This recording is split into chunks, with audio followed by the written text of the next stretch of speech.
למה אתם כותבים שפלאפל זה אוכל ישראלי, זה אוכל ערבי? וואלה יופי, אחרי שגנבו לנו את האדמה, עכשיו הציונים גונבים לנו גם את האוכל? מכירים את הטענות האלה ברשת בכל פעם שמוזכרות המילים פלאפל וישראל בצמידות? אז אנחנו כאן כדי לגלות מאיפה באמת הגיעו הכדורים הטעימים האלה, ואיך הפכו למאכל הלאומי של ישראל. יש כל מיני תיאוריות.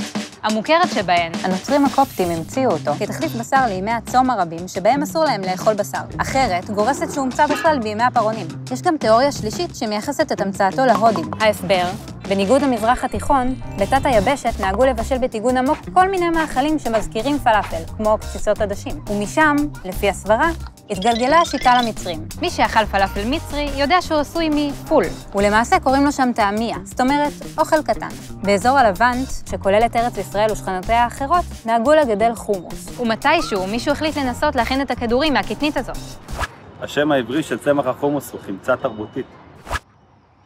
בכל אופן, הפלאפל הפך למאכל זול ופופולרי אצל כל תושבי האזור, מוסלמים, נוצרים ויהודים. וגם החלוצים הראשונים שהגיעו לארץ במאה ה-19 התאהבו בו. הוא היה זול ופשוט להכנה, הוא היה פרווה, כך שלא היה צריך לדאוג לענייני כשרות, והוא שידר אותנטיות. והשתלב עם מגמה של אימוץ הממנים ערביים, אימוץ שנועד ליצור זהות מקומית מזרח תיכונית. מכאן, הצלחתו הייתה בלתי נמנעת. בשנות ה-20 כבר היה הפלאפל מזון רחוב פופולרי בערי הארץ הצעירות. תרמו לכך קמפיינים של ארגוני נשים החל מסוף שנות ה-20, שקראו לצמצום צריכת בשר ולצריכה של מזון עשיר בחלבון מן הצומח. ובשנות ה-40, הפלאפל הופיע בשירים עממיים שנכתבו ביישוב העברי, כמו בפתח תקווה הייתי והחופש תם, שנכתב לצ'יזבטרון.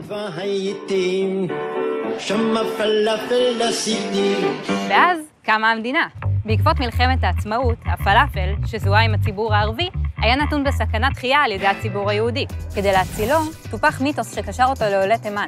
שם נהגו לאכול מאכל כמעט דומה בשם בג'יה, שמכינים מלוביה. במקביל, ב-1949 התחיל משטר הצנע בארץ. הפלאפל, שהיה מקור זול וטעים לחלבון, הצליח לשרוד כאחד המאכלים הבודדים שנמכרו כחטיף בין הארוחות בתקופה קשה זו. בשנות ה-50, בעקבות העליות ממדינות ערב, נפתחו עוד ועוד דוכני פלאפל, והוא גם החל להופיע בספריה של חלוצת ספרי הבישול בישראל, ליליאן קורנפלד. בשנת 1958 הוקלט לראשונה השיר המפורסם ולנו יש פלאפל.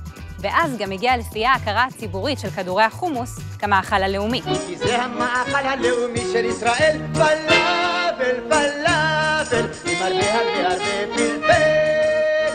מאז ובעיקר היום, מזוהה הפלאפל ברחבי העולם עם המטבח הישראלי, וכמו החומוס, הוא הופך לעוד נושא מחלוקת בסכסוך הישראלי-ערבי.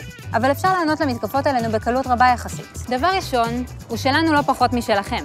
כמו שאף אחד לא מפקפק בעובדה שההמבורגר אמריקאי, למרות שכביכול הגיע מגרמניה, ושהפסטה איטלקית, למרות שבמקור, כך על פי שמועות, הגיע מסין. ויש עוד עניין. אנחנו ממש שדרגנו אותו. ברוב המזרח התיכון אוכלים אותו בצלחת, כמנת צד. אנחנו דחסנו אותו לתוך פיתה. הוספנו תוספות מערביות כמו כרוב כבוש, צ'יפס, מלפפון חמוץ, וגם אמבה מעיראק. וזה, כל זה, כבר לגמרי שלנו.